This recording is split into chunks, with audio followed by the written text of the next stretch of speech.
ভিক্ষুকের বাচ্চাটা এত বড় সাহস আমাকে পাগল বলছে। দেখাচ্ছি মজা। এই ভিক্ষুকের বাচ্চা ভিক্ষুক, তোর এত বড় সাহস তুই আমাকে পাগল বলেছিস? হ্যাঁ, এক চটকনা দিব না কানের নিচে আক্কেল চলে আসবে।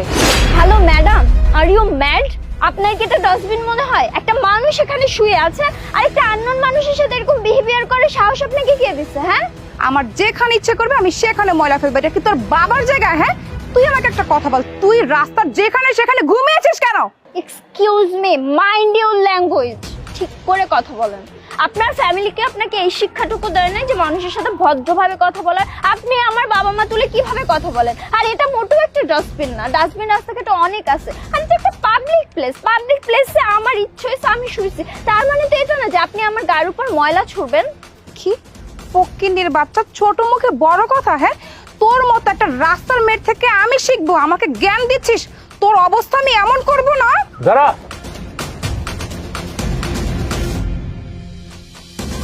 যারা কি হচ্ছে এসব?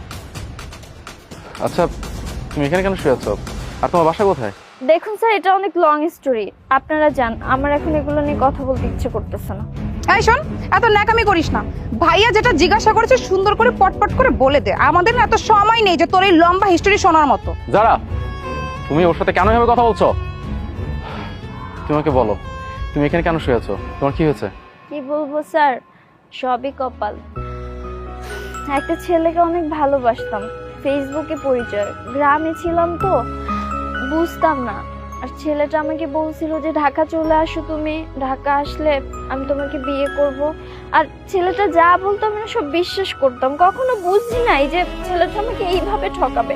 আমি ছেলেটার কথা শুনে বাবা মাকে না জানায় তাদের মনে কষ্ট দিয়ে আমি ঢাকা শহর চলে আসছি। কিন্তু স্যার, যখন আমি ঢাকা আসলাম, ছেলেটার সাথে এতবার কন্ট্যাক্ট করার চেষ্টা করছি, কিছুতেই আমি কন্ট্যাক্ট করতে পারিনি। পরে আমি দেখলাম ছেলেটা আসলে ফ্রড, এরকম কেউ ছিলই না, আমাকে জাস্ট ঠকাইছে। আর এখন তো আমি গ্রামে কোনোভাবে যেতেও পারতেছি না। গ্রামে যে যাব, গ্রামের মানুষজন ছি ছি করতেছে, আমার বাবা মাকে এক ঘরে করে দিছে, আমি কোন মুখ নিয়ে যাব স্যার বলেন? আর এই জন্য আমার তো আর কোনো উপায় নেই। আর জানেন স্যার, মানুষের কাছে অনেক কাজ খুঁজছি, কেউ আমাকে কোনো কাজ দেয় না, উল্টা পাল্টা কথা বলে, বাজে বিহেভিয়ার করে, ফায়দা লুটতে চায়। কি করবো, একটা মেয়ে মানুষ খেয়ে না খেয়ে কোনো রকম জীবনটা পার করতেছে এখানে থেকে। আচ্ছা, তোমার কথা শুনে মনে হয় তুমি শিক্ষিত। আচ্ছা, তোমার কোয়ালিফিকেশন কতটুকু? স্যার, আমি মাস্টার্স কমপ্লিট করছি। আমাদের যে গ্রাম ছিল, ওই গ্রামের আমি একটা স্কুলে টিচার ছিলাম, কিন্তু এই ছেলেটার পাল্লায় পড়ে চলে আসছি, কোনো সার্টিফিকেটও সাথে করে নিয়ে আসতে পারিনি। তাই সার্টিফিকেটের জন্য আমার কোথাও চাকরিও হচ্ছে না। আচ্ছা ঠিক আছে, ভুল তো মানুষই করে। আচ্ছা, আমি যদি তোমাকে কোনো জবের ব্যবস্থা করে দিই, তুমি কি জব করবে? কি বলেন স্যার, আপনি কি আমাকে দয়া করতেছেন? আর আপনি যে আমাকে চাকরির কথা বলতেছেন, এতটা দিন পরে আমার মনে হয় না যে আমি কাজ করতে পারবো।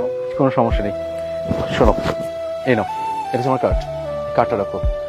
আর তুমি যদি কাজ করতে চাও তাহলে আমার অফিস চলে এসো। আচ্ছা স্যার, ঠিক আছে। ঠিক আছে, যারা গাড়ি ওঠো।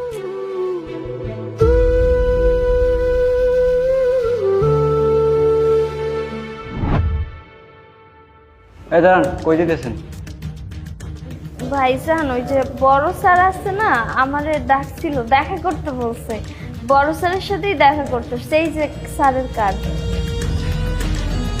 ও ভালো কথা, দুই তলায়, কিন্তু জামা কাপড়ের এই অবস্থা কে? ভালো কাপড় চোপড় পরে যেতে বললো না? দোতলায় যাও। কি সব ফকির মিসকিন স্যার ডাকে, মনে হয় ভিক্ষা দেবো।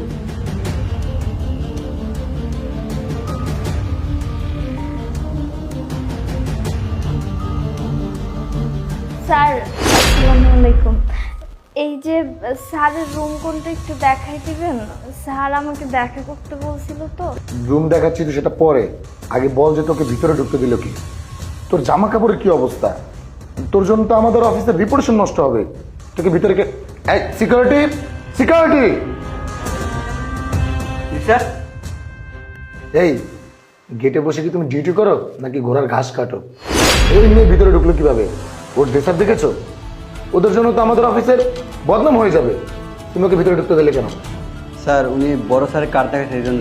আরে আজব তো, কার্ড তো যার তার কাছে থাকতে পারে, তাই বলে তুমি যাকে তাকে ভিতরে ঢুকতে দিবে?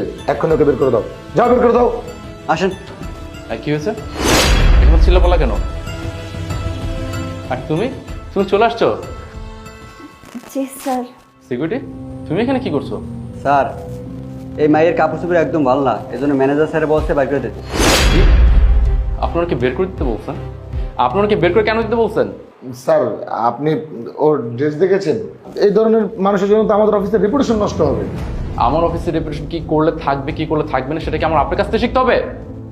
উনি কি আমার কার্ড দেখেছে আপনাকে? জি স্যার, আপনার কার্ড দেখেছে, কিন্তু স্যার আপনার কার্ড তো যার তার কাছে থাকতে পারে, তাই বলে কি আমি যাকে তাকে অফিসে অ্যালাউ করবো? Just shut up. আমার পার্সোনাল কার্ড আমি যাকে তাকে দিয়ে বেড়াই না। উনি যেহেতু আমার কার্ড দেখেছে তার মানে ওনাকে আমি কার্ডটা দিচ্ছি। আপনার উচিত ছিল যখন উনি আমার কার্ডটা দেখেছে তখন সাথে সাথে আমার কেবিনে পাঠিয়ে দেওয়ার, কিন্তু সেটা না করে আপনি কি করছেন? ওনাকে অপমান করছেন, অপদস্থ করছেন। এই কাজটা আপনি একদম ঠিক করেন নাই। সরি স্যার, আসলে আমি বুঝতে পারিনি, আমার ভুল হয়ে গেছে। It's okay. আমি যেন নেক্সট টাইম না শুনি যে আমার কার্ড দেখানোর পরেও কাউকে এখানে দাঁড় করে রাখছেন। কথা যেন মনে থাকে।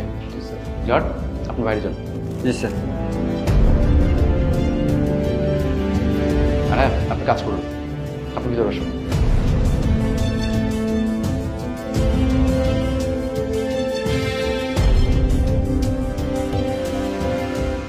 যাক, তুমি খুব ভালো কাজ করছো, এখানে চলে আসছো। এখন বিশ্বাস ছিল যে তুমি এখানে আসবে। স্যার কি করবো বলেন, না এসে তো কোনো উপায় ছিল না। কিভাবে যে আমার জীবনটা চলতেছিল ওটা শুধু আমিই জানি। কত মানুষের কাছে চাকরি খুঁজছি, মানুষের কাছে কাজ করছি, স্যার কেউ না আমাকে কোনো চাকরি দেয় না। কিন্তু মানুষজন ফয়দা লুটতে চাইছে। কিন্তু স্যার আপনি প্রথমবার একজন ব্যক্তি যে আমাকে কাজের সুযোগ করে দিতে চাইছেন বা আমাকে আপনার অফিসে ডাকছেন, আমাকে নিয়ে ভাবছেন, আমাকে কাজ করার সুযোগ করে দিচ্ছেন। স্যার আপনার কাছে আমি সারাটা জীবন কৃতজ্ঞ থাকবো। হ্যাঁ, আমি চাই তোমাকে এটা সুযোগ দিতে, যাতে তুমি তোমার সমস্ত সমস্যার সমাধান করতে পারো, তুমি আবার ঘুরে দাঁড়াতে পারো। আর তুমি যে কাজটা করেছো সেটা একদম ঠিক করো নি। তুমি তোমার বাবা মার অনেক কষ্ট দিয়েছো। আসলে জানো, আমাদের প্রত্যেকটা বাপ মা আমাদেরকে নিয়ে অনেক আশা করে, তাদের একটা আশা ভরসা থাকে আমাদেরকে নিয়ে। কিন্তু তুমি একটা ছেলের কথায় ঢাকা চলে আসছো, তাদের মনে কষ্ট দিচ্ছ। তুমি একটা ওরকম বাপ মার কথা ভাবো নাই, তুমি এটা একদম ঠিক করো নি। আমি চাইবো তুমি তোমার বাবা মার কাছে ক্ষমা চেয়ে নিবে। হ্যাঁ স্যার, আমার বাবা মার কাছে আমি ক্ষমা তো চাবই। আমি তাদের মনে অনেক কষ্ট দিছি, অনেক খারাপ একটা কাজ করছি আমি, যেটা আমার করা একদমই উচিত হয়নি।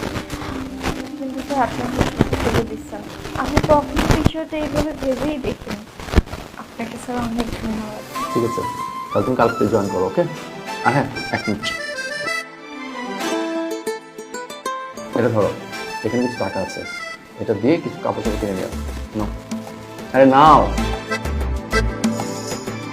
ঠিক আছে, তাহলে এখন আসো আর চলে আসো।